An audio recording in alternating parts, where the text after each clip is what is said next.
Excellent. So, welcome everyone. My name is Juan Carlos Lopez. I am the Director of Teaching and Learning for the Maple League of Universities. I am coming to you from Mi'kma'ki, the unceded territory of the Mi'kmaq people. I say these words as my compromise and my commitment to listen and listen and listen. And I always say this, by the way, my dear colleague, Kesa Monroe Anderson, and like a very dear colleague of mine says, once you are done listening, go and listen and listen and listen again. And I do that to learn. I want to learn about the truth. I want to learn what has happened, and what still happens in these lands. And with the recommendations of the Truth and Reconciliation Commission, move towards decolonization, decolonization, indigenization, and reconciliation in these lands. I would also like to acknowledge that these lands I'm coming to you from have received different waves of people of African descent. The oldest record is of a little over 400 years, but that first documented record is actually a person that came as a translator between the colonizers and the Mi'kmaq. So you figure that there had to be some contact before. So even that story in itself is very rich. And I do that in the same vein of listening and listening and listening and learning and moving towards a better future for everyone.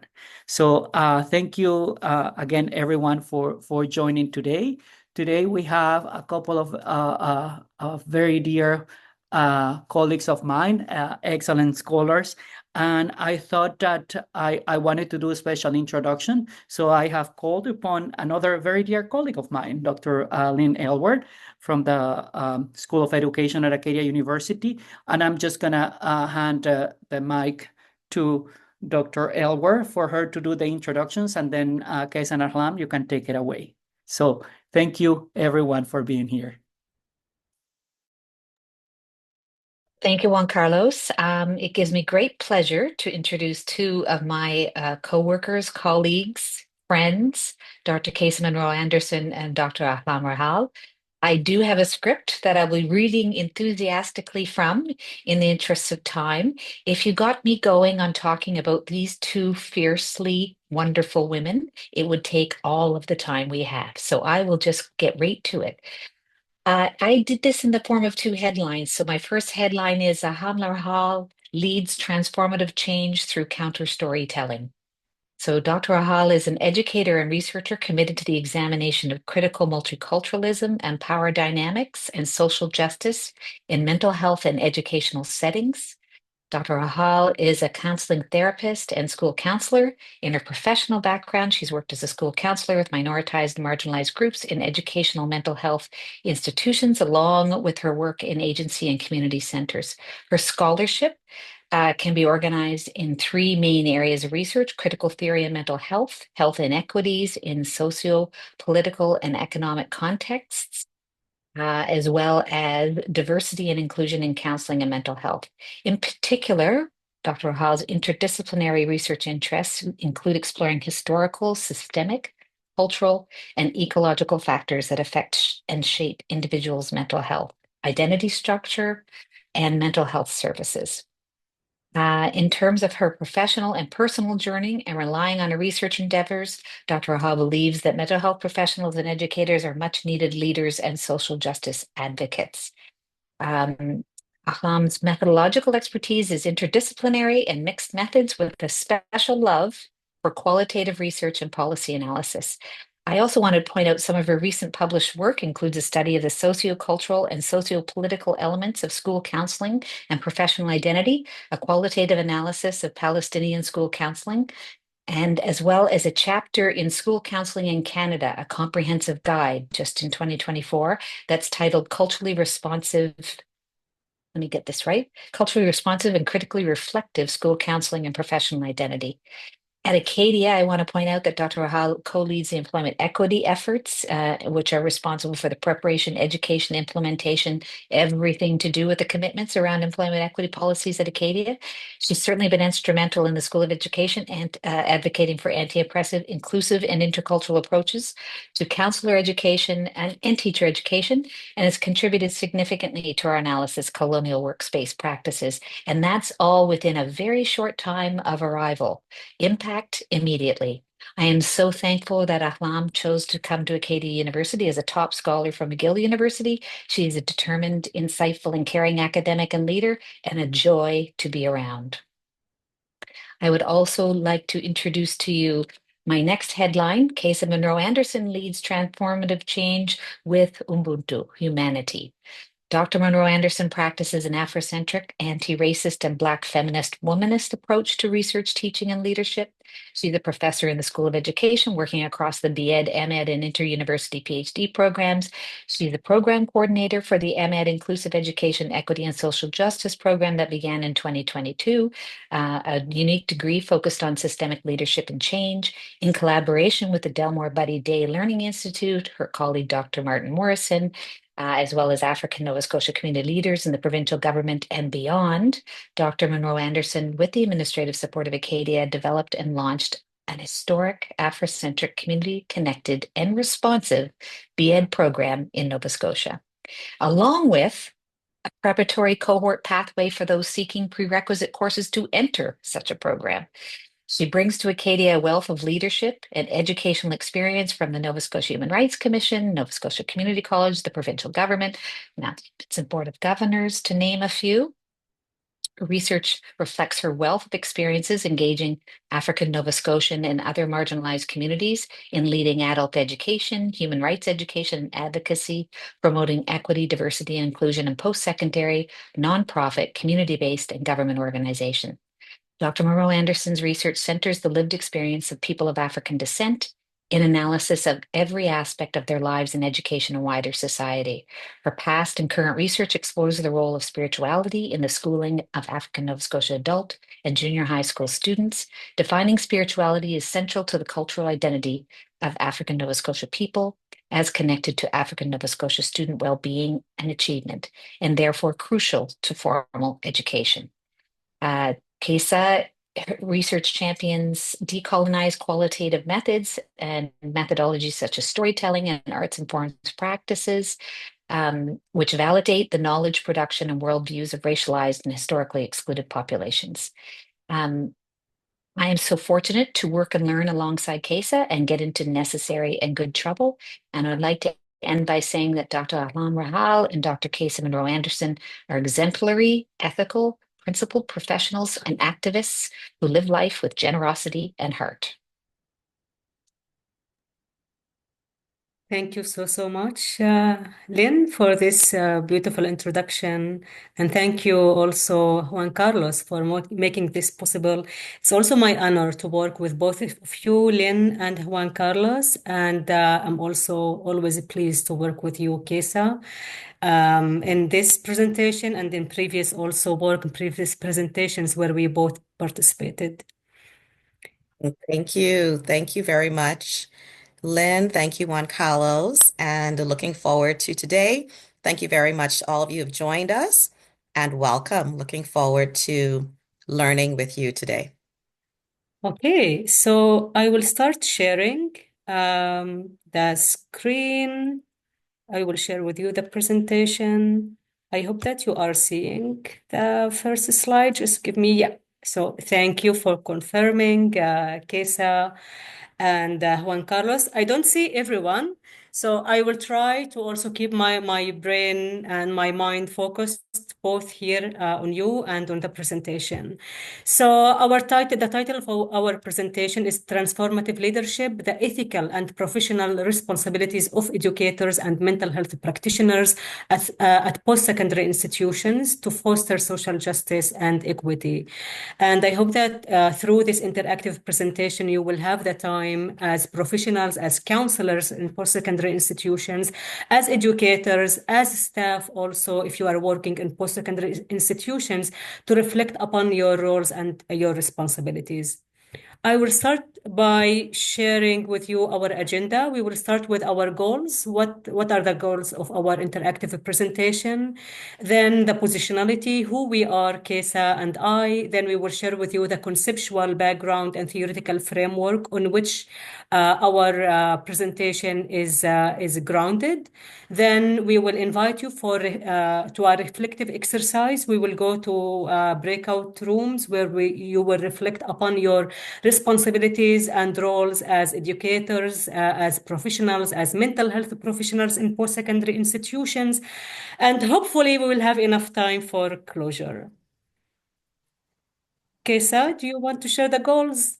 Yes, so the goals of this interactive presentation, almost like a workshop, will be the following. First of all, we're going to be interrogating and disrupting Eurocentric knowledge. Secondly, and also simultaneously deconstructing our roles as professionals in post-secondary institutions and restructuring professionality. You'll learn more about what we mean by professionality if you're not certain about that term, and leadership for the sake of promoting social justice and equity within post-secondary institutions. Okay, thank you. Next, our positionalities. I will start with sharing who I am and how I relate to the presentation, the topic of counseling for social justice, equity, and what does it mean to think about professionality and our responsibilities as counselors to foster social justice. So again, my name is Ahlam. I was born and raised in Palestine. I lived most of my entire life there, where I enjoyed learning from critical teachers, professors at university, Palestinian universities at Palestinian professors at universities, and my teachers also in the high school. Now, the context where I was born and lived and provided my counseling services, it was at the beginning as a water for fish. Like, what does it mean to talk about social injustice? What does it mean to talk about social justice when you are living in segregation, settler colonialism, expropriation of your lands, and how all this historical sociopolitical context would impact the mental health of my students, because I was working as a school counselor, how all this history of marginalization and poverty and discrimination and violence, if we can, of course, we can summarize this as just ongoing violence and political violence against people, how this inform the mental health needs of my students, and how this informs my identity and my responsibility as a professional counselor. Unfortunately, as most of the counselors in the world, I was trained on the Western and Eurocentric lenses and theories of counseling, thinking about objectivity, thinking about rational ways of approaching the needs of students, and the importance of detaching the mental health needs of students from what's going on in the history and in the socio-political context. And I found a lot of struggle in bridging the gap between what's going on in the reality of students who lost their lands or their houses were demolished and what I was trained on. So I was trained again on these Eurocentric theories. And when it came to providing my students with mental health services, I found the gap and I had to find my own way in order to help them and to work using culturally responsive counseling, which for some people, this was considered as non-professional counseling, but according to the needs of my students, this was completely professional, because my intervention is supposed to be not according to the policies or Eurocentric values, but according to the needs and to the reality of my students. So I am now an assistant professor at Academy University. I teach in the counseling program, and I teach and I work sometimes with Kesa and Lynn in the MED program of education for social justice, where I teach also mental health and through the lenses of equity and social justice. And again, here what I see from my students at Acadia University, same when I was also teaching at McGill University, there were a lot of questions about our roles and responsibilities as counselors to promote social justice. So briefly saying, and we will elaborate more on this, is our role and responsibility is only doing our job in the office, or our role is beyond the office, and we should also trigger and raise the awareness of our consultees and students if we are working in the university as counselors, to also understand the facts of exclusion and marginalization that ultimately impact their well-being. Kesa? So I am a woman of African descent. I'm an Afro-Bahamian. My pronouns are she and her. I'm an Afro-Bahamian. I am an African Canadian, and I treasure those identities simultaneously. I was born and raised in the beautiful archipelago island country of the Bahamas, the Commonwealth of the Bahamas. And the Commonwealth of the Bahamas was a British colony up until 1973, when the Bahamas became an independent nation. I moved to Nova Scotia as an international student and actually attended Acadia University and did my undergrad and a master's degree at Acadia University. I met and married my spouse at Acadia University. We met at Acadia University, and my spouse is from one of the historic 53 African Nova Scotian communities, and this is significant in the work that I do because we now reside there with our family. I have 3 kids, and we do a lot of social justice and activist work in and through our community and also beyond. So I am a mother of 3, and 2 of them are currently in the Nova Scotia school system in high school, and I have a university age student as well. And so I teach in the Bachelor of Education program and also the Master of Education program. So I teach pre-service teachers and in-service teachers, as well as those who are educators from external to the more rigid structures of education, if you will, educational institutions. And I'm able to bring my experience not only as an educator, but as a parent of these 3 African Nova Scotian students to the work that I do, and also the wider community and the needs, the historic injustices of this community and other equity deserving communities to this work. So as Dr. Lynn mentioned in my bio, I'm an educator and I practice and aim to get better at practicing Afrocentric, anti-racist, Black feminist, anti-colonialist leadership, both in academia and also in African Nova Scotian communities and throughout Nova Scotia. And I've been able to do that. I've been really privileged and fortunate to have been able to have opportunities where I could do that in paid as well as unpaid roles, including municipal government, provincial government, the Human Rights Commission, grassroots community organizations, in formal and in non-formal ways. And my philosophy is that the community is our classroom. And I believe that for far too long, there's been that division between the institutions of education and the communities that we say we serve and we say we'd like to collaborate with, or we actually sometimes don't really pay attention to them until we find it necessary. So the community is our classroom. So I've served as associate professor in the School of Education since 2021. And as I mentioned, I've taught in service and pre-service teachers in the Bachelor of Education and the MED programs. And the MED program is focused on equity and social justice. And as Lynn mentioned, I'm now coordinating a brand new program, an Afrocentric Bachelor of Education program.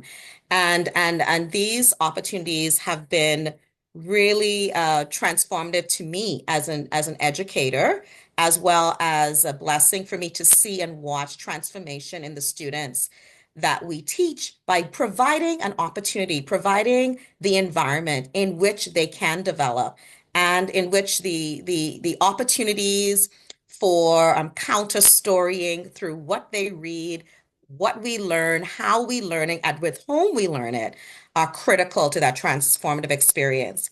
So my goal is to continue to serve as a critical social justice change agent, both in academia and in all the communities that I'm a part of and that I'm connected with, and those that I'm not yet connected with that I will be connected with in my work in the future.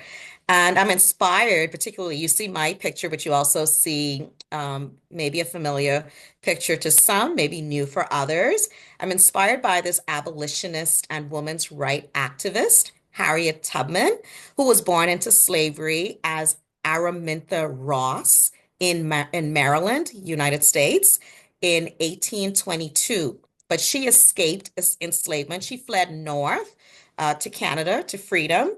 However, she then had the audacity. This is the part of the story that I really treasure, and I use this as a guiding light in my work and my leadership. She had the audacity after being successful in freeing herself by running away from the enslavement that she was experiencing. She had the audacity to return to the site of the crime of enslavement 13 times and to rescue 70 additional people from slavery. So she is known as the Moses of her people. I'll call back to the biblical Moses, who was the emancipator of the Israelites in that biblical story.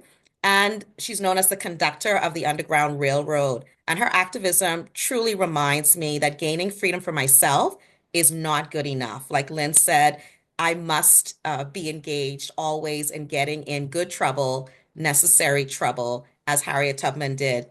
And I too must continuously return to the site of enslavement in academia to lead my students, my colleagues, and others in emancipatory acts towards transformative social justice. Okay, thank you. So Now, we're going to engage into an activity now where you will have an opportunity to think. I'm sure you've been thinking about yourselves, even as we've been speaking, thinking about what are your roles and your responsibilities as educators, as professionals in your post-secondary institution. So this is an opportunity for you to think, pair up. We'll pair you up into groups of two or maybe more if we need to, depending on the numbers, and then share.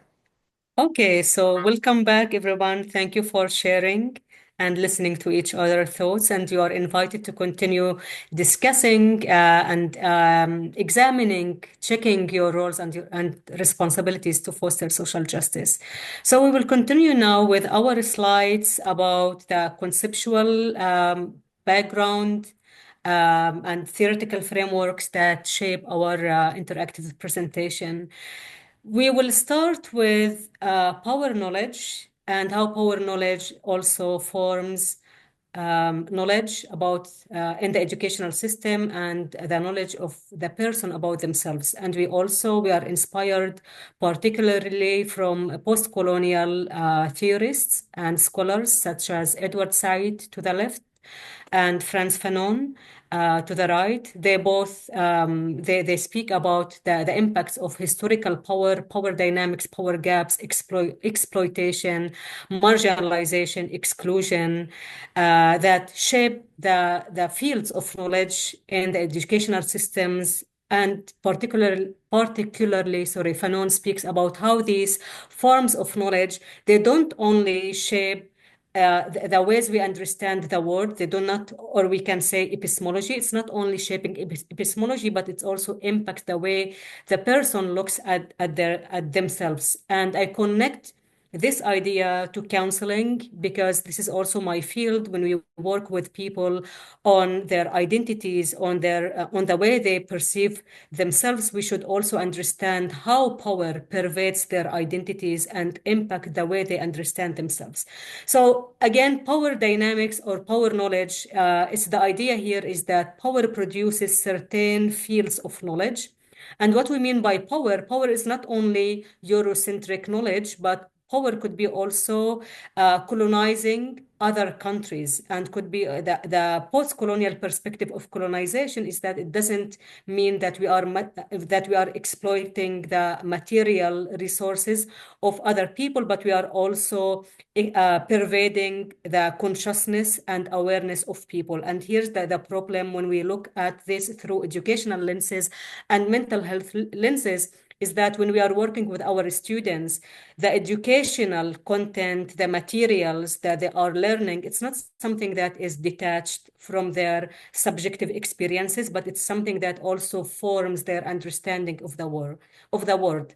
Similarly, when we look at mental health perspectives, so individuals who lived under colonization and neo-colonial periods or forms of control, they might also develop kind of inferiority. And here's the thesis of Fanon when he explored the experience of people who lived in post-colonial era. So the problem of post-colonialism is that individuals might develop a deformed identity and think negatively about themselves. And here we should ask ourselves as educators and as counselors how we can deconstruct the way individuals are thinking about themselves and think about the world, and how we can foster their liberation from these power dynamics or these fields of knowledge that control their identities and their epistemologies. Another important work that also shape our presentation and our thoughts about our roles and responsibilities is Edward Said's writing on representations of the intellectual, where he challenges the traditional roles of intellectuals, such as professors at universities, by asking what are their roles? Is it their professional, do we mean by professional identity working from 9 to 5, or there's something that's supposed to be beyond the office work, and there's also the social justice lenses that intellectuals should adopt in order to perform their jobs ethically.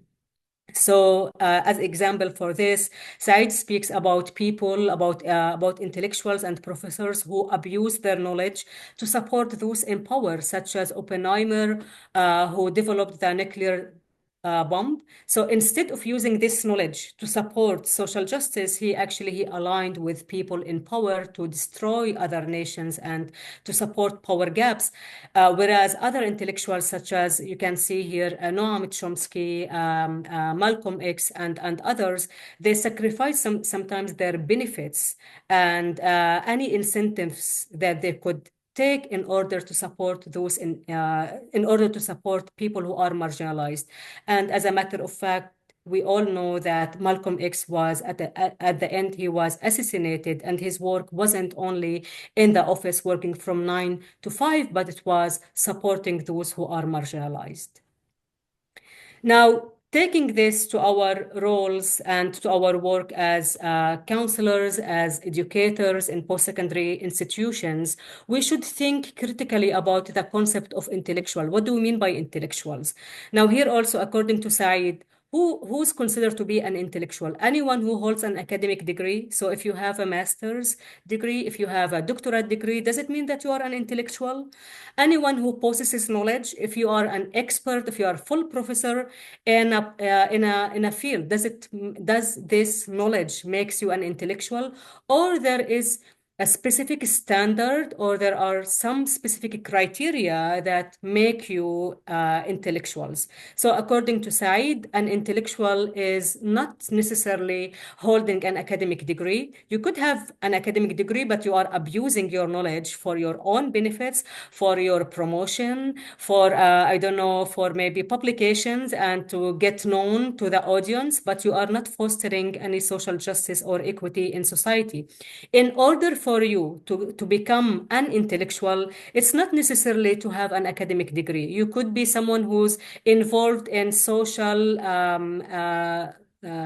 events and support some marginalized social groups without having an academic degree, but you are doing something and you are using maybe your knowledge in order to support people who need your support. So you are an ally, and you stand in solidarity with other people, and you speak the truth without being scared of losing your position or losing opportunities. So this mainly makes you an intellectual.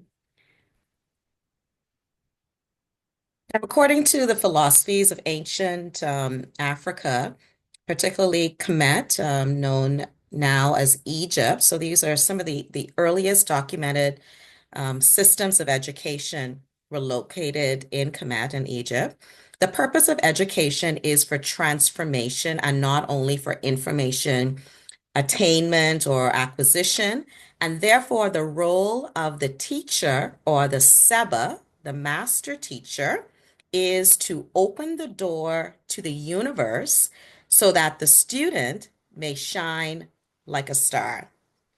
So, from this Afrocentric and African perspective, the process of education then, hence the role of knowledge was not seen as one where individuals simply attain knowledge, but where individuals or the individual souls, so the individual student was seen as a soul or the ka, were transformed. And that's according to Hilliard and Akua. Students were expected to journey through various stages of development of education, engaging in a form of rebirth at every stage towards transformation that would result in excellence. So the student would experience an awakening to new and higher consciousness. The student is seen as a radiating sun from this perspective with enormous potential. So the master teacher or the Seba has a very important responsibility. The intellectual, if you will, has a critical responsibility. The teacher opens the door to the universe so that the student may shine like a star. So consider that you are somebody's Seba. You are the Seba. Your students, your clients, others are depending on you to be the transformative leader educator who opens the door to the universe so that others can shine in the fullness of their potential. So we understand again in connection with this idea of what is the role that we play as educators, as intellectuals. There's also the question of what is the role of education in general. Okay, so taking this together, thinking through Seba, thinking again about your role as an intellectual, again, regardless of your degree.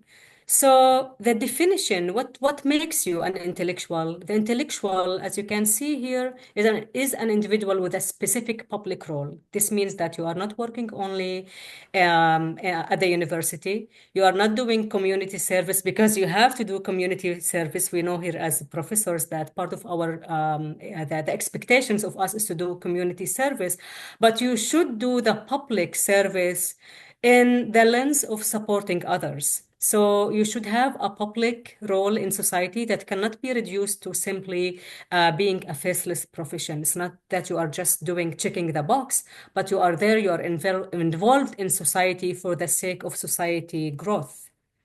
Also, as be considered as an intellectual, the intellectual is an individual who represents, embodies, articulates a message or a view to the public. So ask yourself here, as a professional, as a counselor, as a mental health provider, as an educator, what's your message? What do you want to bring to society? What do you want to bring to your students?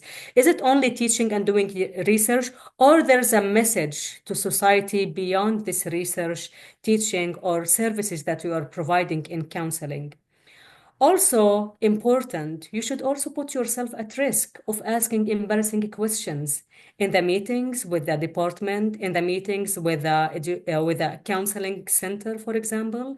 You should be able to ask these embarrassing questions to your colleagues and to the director, for example, or to the dean, if you are brave enough, or the president. asking some embarrassing questions about situations. If you observe something, for example, there's lack of representation of African Nova Scotians in this department, for example. So ask why. How's the system in the university is structured around excluding some people and including others. So check, observe what's going on in the real life in the institution where you are working, and be able to ask these embarrassing questions and confront orthodoxy and dogma rather than reproducing them. By saying reproducing them, we mean that when you are silent, when you see some stuff, or you are avoid seeing some stuff. So ask yourself, what does it mean? What kind of message you are sending, and what kind of power gaps you are reproducing by your silence. So this takes us to the question of neutrality and objectivity. Are you sure that what you learned about neutrality and objectivity in your profession is correct? Does it, if you think that as a counselor or educator you should be neutral, are you sure that what's going on in the world is not forming, is not impacting what's going on in the university, is not impacting the mental health of your students? It doesn't impact the knowledge that you have learned as an educator or as a counselor. We know that the knowledge in any field, including in mental health and in education and in other fields, it's Eurocentric. And it's Eurocentric because we are talking about the history of power of European countries, that they did not only control other countries in the world, but or non-Western countries, but they controlled the way of thinking and way of behaving. So this means that the fields of knowledge that we learned as educators, as students, and the fields of knowledge that we are producing, they are not objective and they are not neutral.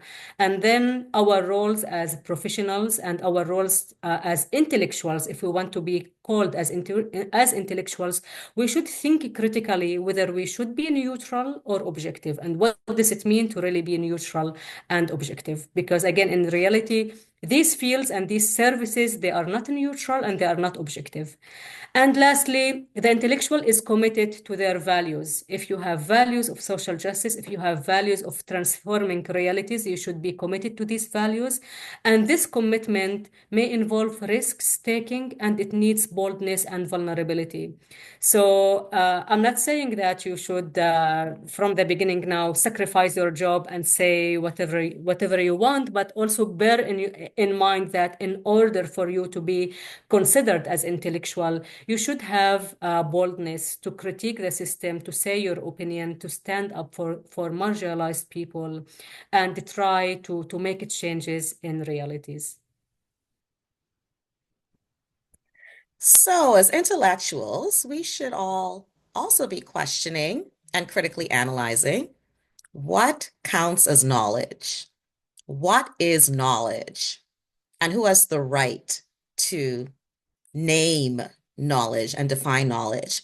Through Black feminist thought, Patricia Hill Collins validates Black women, and she validates a diverse range of Black women of all classes, not only those that are typically understood and seen as intellectuals, as Alam spoke to earlier. It's a wide range of people who are considered intellectuals, those who have degrees of formal education and those who don't, those of different abilities, sexuality, walks of life, etc. All Black women, Hill Collins sees as being agents of knowledge, recognizing our ability to name, to self-determine our own theories, our own ideas, and knowledge through the lens of our own experiences. So we use our own knowledge to set us free from these forms of knowledge that, as Alam just spoke about, that have been historically and contemporarily imposed upon us. We recognize that we can and we do use our own knowledge to solve problems. So in doing this, Black feminist thought counters Eurocentric, white supremacist, patriarchal, and colonial traditions of knowledge and knowledge ownership by dominant groups and imposition of their knowledge onto marginalized groups. And Black feminist thought does this in a few ways. It centers, of course, the knowledge of Black women and its leadership, but I think it's important to point out that these tenets of Black feminist thought can also be taken up by others who are not Black women. And we can use this knowledge as well. All people can use this knowledge in terms of understanding the definition, the construction, and the ethical use of knowledge, because that's applicable to all of us. So, the first aspect of Black feminist thought is that knowledge is lived experience is a criterion of meaning. So, what does that mean? That means that valid knowledge is grounded in concrete experience. It's grounded in lived experience. It's accepted. Lived experience is believed. Lived experience is valued as wisdom. Collins says that if you've lived through the experience, you are the experts. Those of us who have lived through certain experiences, we are the ones who have the right to call that our knowledge and to be respected as having this knowledge. We are the ones who should be believed as credible, much more so than those who've only read about it, or those who have studied it, or those who have only thought about those experiences. So the voices of those with lived experiences should be centered in our work as intellectuals. Secondly, the use of dialogue in assessing knowledge claims is very important. Valid knowledge is developed and assessed through dialogue. Knowledge claims are worked out in and through dialogue with others in community. So dialogue promotes community connectedness rather than isolation and separation. And the rules of engagement for dialogue then, from a Black feminist perspective, are that one, all must participate equally. No one can be left out of that process of dialogue, from that exchange. It is a very much a humanizing and a human-centered way of acknowledging knowledge, defining knowledge, and the knowledge production process. And two, Black feminist thought says we must we must share honestly in that experience what we truly believe in dialogue. So we should not just sit there, and not share at all, if we don't agree with what is being said. As Alam said, we need to take that courage to engage in these very courageous conversations and courageous opportunities for dialogue in order to participate in an equitable way, in an honest way.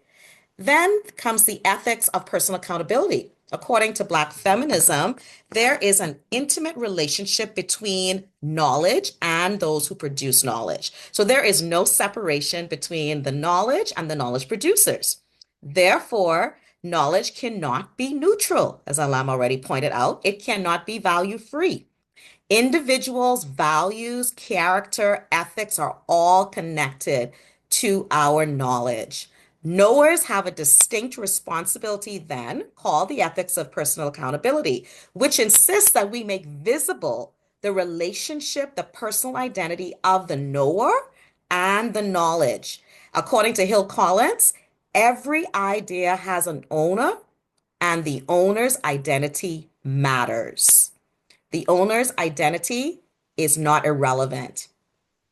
In terms of an ethics of caring, there's a value on personal expressiveness through spirituality, this understanding that we are all connected. We are connected to the past, the future, those who believe in higher powers, in recognizing our ancestors, etc.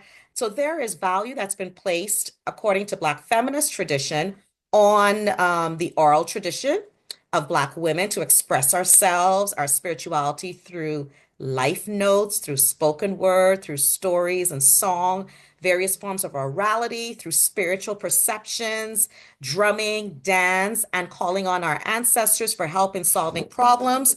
That emotions are valid, that there tends to be a superiority complex placed on rational knowledge. But through Black feminism, we understand that emotional or affective knowledge is also just as critical as rational knowledge. Emotions actually signal, according to this thought, that the speaker believes in the validity of the argument they are presenting. Again, that connection between the knower and the knowledge. And then empathy is very much encouraged. For example, from my perspective, even as a Black woman, I can share that we have a history of overcoming oppression.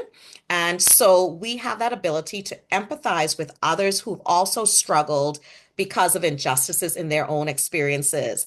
And as intellectuals, all of us should model this form of empathy in the ways in which we teach and the ways in which we engage our students, our colleagues, all others, even through our research to foster social justice and equity. Okay. Concerning the time, Kesa, do you want to say something briefly on this slide, or I we? will. So, what I will say is how we connect again, more globally to Black feminist thought is by considering that all of us as intellectuals have a moral obligation from within. And certainly, as a Black woman and from within Black feminist thought perspective, we understand the importance of using our own privileges and our power to empower others in our communities to address inequities in ways that exemplify professionality and transformative leadership. So we have an obligation to use our privileges, to use our powers to empower others. And then from the community other mothers perspective, which according to Collins, this other mother was typically and traditionally Black women who cared for children who were not their own biological children. So if we consider that, Senator Bernard or Dr. Thomas Bernard also spoke in several articles about other mothers in academia and the significance of the ways in which Black women in academia have nurtured and nourished other students over and above, the roles that we are being paid to fulfill in academia. That comes in the form of mentorship and in sponsorship and going the extra mile. So I extend to all of us today that you may not be a Black woman, but you can still consider the importance of the moral obligation from within, which then leads you to consider how you might take on the role and responsibility of an other mother by going the extra mile to mentor and to sponsor other students who are not necessarily your biological children. And then also that importance of seeing education as political liberation. And the fact that transformative and critical social justice educators understand that the main purpose, again, of education is for political liberation from oppression.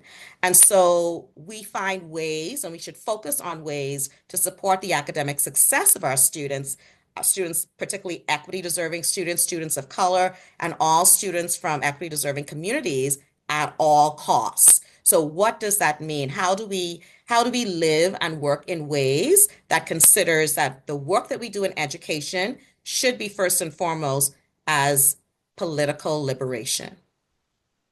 Okay, so I see that we have 5 minutes left, and good luck for me by in finishing this, at least maybe this slide, in case if you want to add something quickly about leadership to wrap up, and we leave maybe a few minutes for questions. So just we want to invite you to think critically about two concepts, professionalism and professionality, and this was the seed of our presentation. Kesa and I, last year, we had a conversation about professionalism and professionality, and from this point, we started thinking about this series of presentations, and now we are having a research that we are doing together, using our knowledge and thoughts and critical thinking to support marginalized students and people in general. So we know that in general we are educated, and we find it as something which is just by default. We say professionalism. You work through professionalism, but this is the wrong way or the wrong word when we talk about social justice. Professionalism means doing your job routinely without critiquing society and without critiquing the conditions that impact other people. So just you are doing your job, you go to your office, to the university, you go to conferences, but the status quo is maintained. In order for us to critique this concept, we should think differently. We should adopt professionality instead of professionalism. Professionality is working or being creative and thinking, if you can say, outside the box or outside the Eurocentric box. So daring to challenge the status quo by asking again the embarrassing questions and to do stuff differently. As an example that I can bring, and Kesa, you can add also about leadership here because it's part of professionality. As a counselor, and I can bring the counseling experience. If I want to develop professionality, I should think outside the box. I shouldn't follow always the policies that are written there, because I should ask who wrote these policies, and these policies support which social groups, and they exclude what other social groups. So I should think critically about these policies, and sometimes working against these policies would be something which is considered creative and professional, because I'm adapting my work and services to the needs of individuals. I should also be able to stretch people out of their comfort zone by disrupting the cycle of oppression, where they think that they are bad, that they are developing something pathologizing about themselves. And in order for me to support their identity and their mental health, I should educate them about the history of exclusion and marginalization, and how this history, and as Kesa also mentioned, the current situation of this exclusion is still impacting their well-being. So I should avoid professionalism where I maintain objective and nice and just working according to the book, but I should adopt professionality where I use other lenses and I can work differently from the institution of counseling by adapting my work according to the needs of my consultees, especially if they come from marginalized social groups. And Kesa, do you want to add something about leadership to wrap up? Yeah, so you can go to the next slide for me. I'll do that. So on the screen, you see Archbishop Desmond Tutu, the late Archbishop Desmond Tutu, who I believe exemplifies all of what we've been speaking about. Here is a man who lived during the time of apartheid, and he was an educator in terms of the P to 12 system, also at higher levels of education, also a religious leader who could have very well said, I'm just going to do the role I've been paid to do. I'm expected to do, but he did not. And using the philosophy of Ubuntu, which is an African philosophy of the Zulu people, which literally translates into I am because we are. A person is only a person because of other people and through other people. He took on that extra responsibility of fighting injustice, of being an actual change agent, of saying I cannot be neutral. It's impossible for me to be neutral in a time of injustice, because in doing that, I know that I would have chosen the side of the oppressor. And I believe that we could learn a lot from the life of Archbishop Desmond Tutu in terms of the significance of us living for others, not living in individualistic lives, but living our lives, understanding that we're connected to others, and the justice that's exemplified in this world, demonstrated in this world, is actually dependent upon me. It is actually dependent upon you, and so is the oppression in this world, that we can't distance ourselves from it because we're all connected to one another. And the act of my humanity, or the existence of my humanity, is actually dependent upon whether or not I respect and I give dignity to your humanity, and that of all people, whether I know you or not, whether you're of my social group, my ethnic, racial group or not. And the significance of that. Think about it. If we all live lives where we valued each other's humanity as important as ours, then we would all be what the Ubuntu philosophy says. Now there's a real human being. So I aim to live my life as a transformative equity leader, a social justice leader striving to be a real human being. Okay. Thank you so much, Kesa. And this brings us to the end of our presentation. Of course, we have more things to share, but considering the time, this is the end of our presentation. Thank you so much, everyone, for listening. So thank you. Thank you, folks. I am going to stop the recording now, and I invite those of you who can stick a bit longer in case we have some questions. But I'm going to stop the recording, and this will be the end of the presentation.